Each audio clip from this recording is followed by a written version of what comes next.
Have you noticed that the concept of social stratification is transitioning? What is glaring is that the middle class of social stratification is dwindling. We have two classes as it seems, and the economic and the financial gap between the two is glaring as well. The classes that we have today are the poor and the rich. This is not only prevalent in South Africa, but it is also the case in our neighboring countries. Let me say maybe in the whole of Africa, if not in the whole of the world.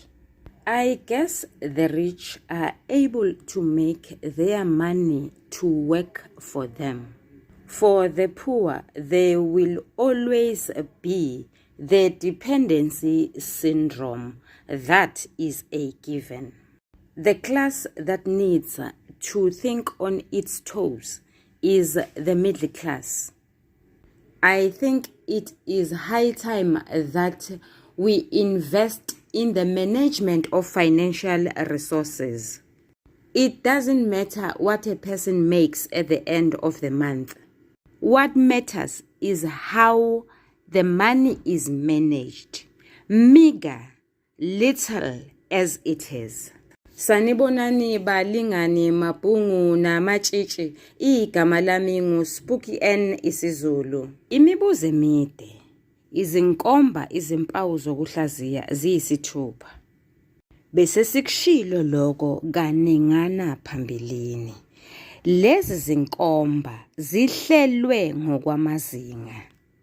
Izinga eliphansi lifaka phakathi umqondo osobala nomqondo ocashile. Izinga eliphakathi nendawo lifaka phakathi indikimba nomlayezo, umoya nethoni. Izinga eliphezulu lifaka phakathi isakhiwo sangaphandle nesakhiwo sangaphakathi. Nanoma kunjalo, izinkomba izimpawu zokuhlaziya, imibuzo emide iyathelelana. Uyakhumbula yini ukuthi sathi ukuze umfundi akwazi ukuphendula umbuzo omude, umbuzo omfushane, kufanele aqalise ngomqondo osobala. Ngenkathi sikhuluma ngomqondo osobala, sithe umfundi kufanele azi ukukhethwa kwamagama. Kuyini ukukhethwa kwamagama? Ukukhethwa kwamagama yingxenye yesakhiwo sangaphakathi. Okwesibili, lawo magama akhethiwe ngingawaguqula abe nanoma yini engifuna ukuthi abe yiyo. Sekuyoya ngombuzo ukuthi ubekeke kanjani. Uma umbuzo uthi phawula ngokusetshenziswa kwemifanekiso omqondo, ngizothatha lawo magama akhethiwe. Manje ngithi lawo magama ayimfanekiso omqondo, kanti ekuqaleni ngisaqalisa ukufunda lenkondlo, lawo magama akhethiwe bengizonikeza incazelo yawo bese ngithi aveza umqondo osobala. Okwesithathu, lawo magama akhethiwe aphinde angivezele agqamise angethulele ukuthi imbongi ibikusiphi isimo. Ochaza ukuthi vele bukhona ubudlelwano phakathi kwemibuzo emide, izinkomba kanye nezimpawu zokuhlaziya. Siyazi sonke uma ngabe sikhuluma ngesimo imbongi ekusona, sikhuluma ngomoya wenkondlo. Ukukhethwa kwamagama kuveza indlela inkulumo ebekeka ngayo. Uma ngabe sikhuluma ngaloko, sesithinte ithoni.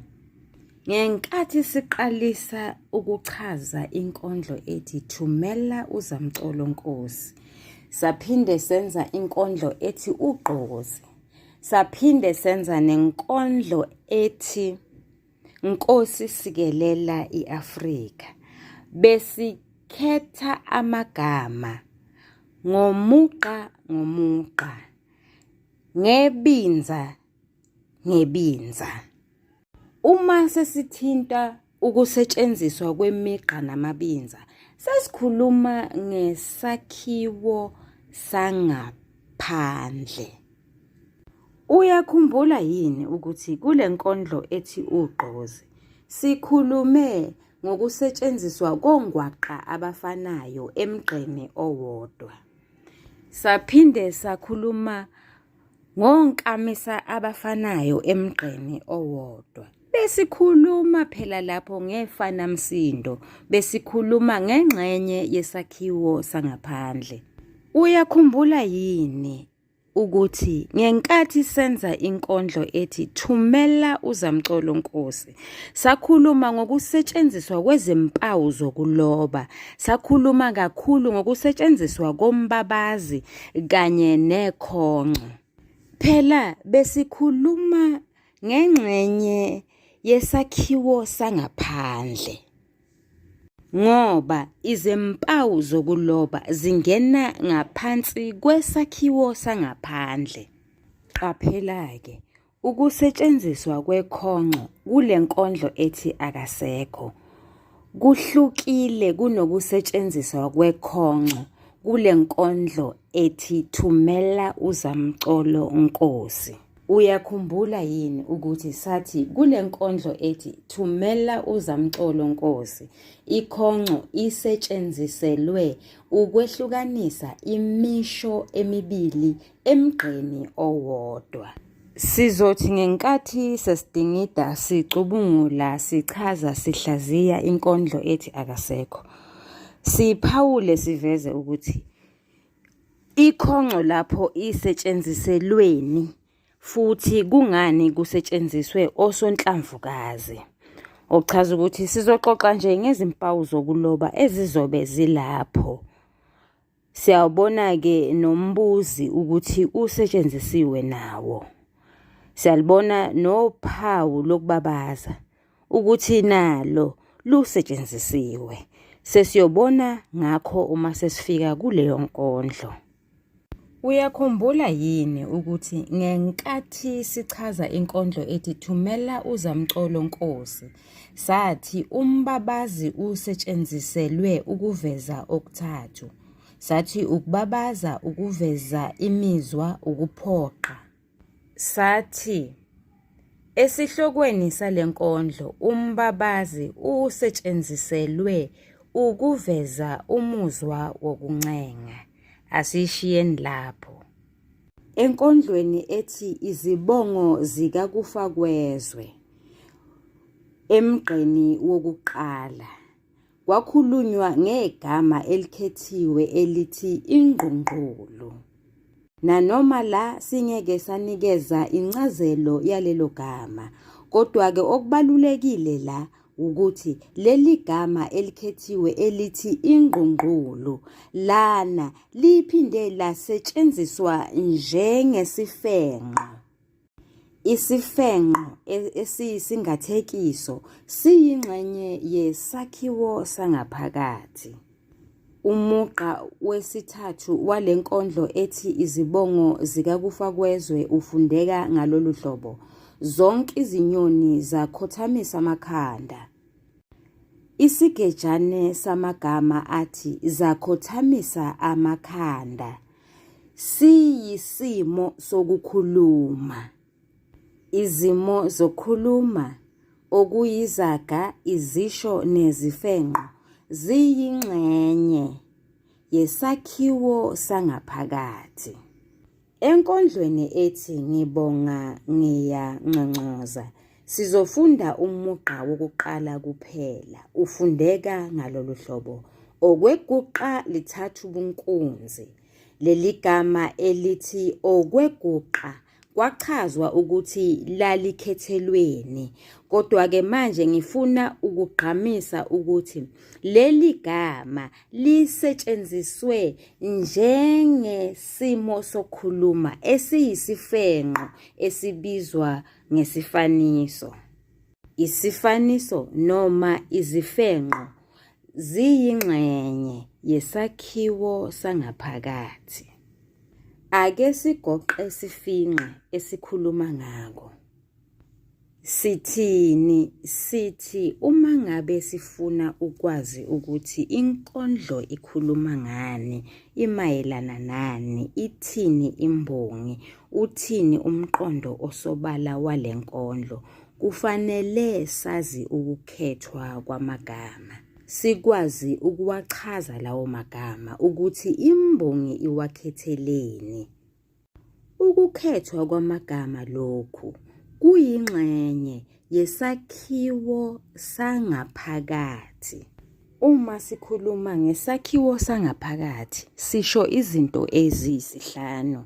Sikhuluma ngokukhethwa kwamagama, imifanekiso mqondo, izaga, izisho nezifenqo.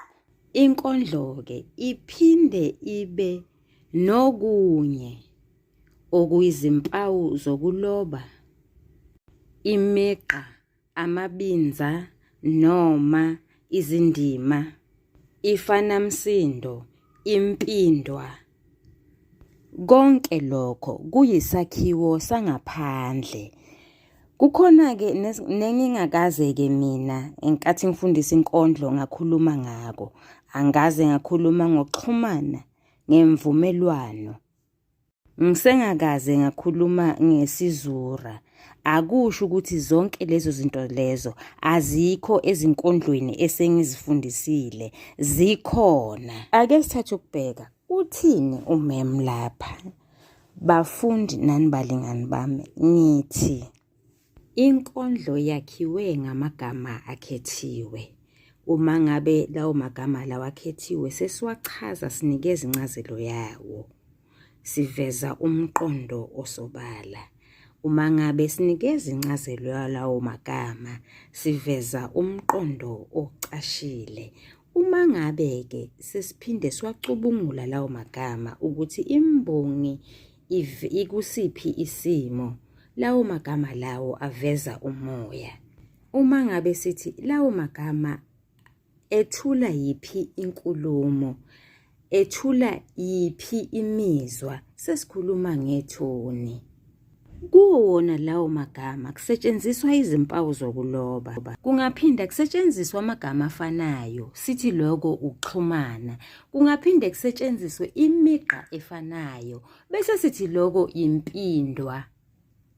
Makusetshenziswe amagama athile ndawonye, bese sithi lokho izimo zokukhuluma, izifenqo, izisho, izaga.